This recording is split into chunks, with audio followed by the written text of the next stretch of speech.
My name is Scott. I wanted to share my testimony as to how I got rededicated back to the Lord when I was 21 years old. It was New Year's Eve night, 1994, and I was driving home from an all-night drinking drug fest there. The particular place that I was going to that night, for some reason or another, no one showed up at this bar, and they had, of course, had planned a huge event, but nobody showing up. They had lots of alcohol that they had purchased.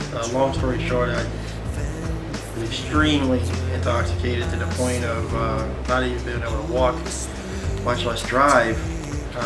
That particular night when I was driving home, this loud voice came in my car and asked me, "Have you had enough?" It was extremely loud, audible voice in my vehicle.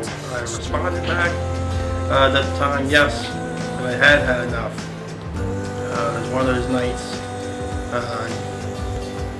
where you can sit at the stop sign, wait for it to turn green, kind of nights. The voice again told me that it was going to wake me up early the next morning to go to church. Sure enough, 8 a.m. I was awakened, still high from the night before. I got dressed, went to church. The particular church was Victory Fellowship on Airline Highway here in New Orleans. Huge church, didn't know anybody there at the time, and as I was sitting in the back row, I knew kind of how the service was going to go because I grew up in church with my family. The Lord told me that when the pastor gave the altar call, to make sure that I raised my hand. Sure enough, the end of the service came, and that's what I did. I raised my hand.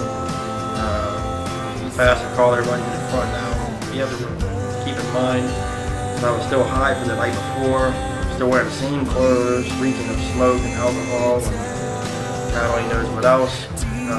So my trip from the back row next to the front door all the way to the front is, a good, 600 feet of space that you have to go. So walking all the way to the front, and all these church-going people can obviously see that I had a rough night before. When I got to the front, I remember Pastor Frank being on one knee, looking me directly in the face, and the one thing that I heard was that voice again, and it said, "Welcome home, son." And that's been back from '94, and it's been some up and down moments, since that part, but that's my story.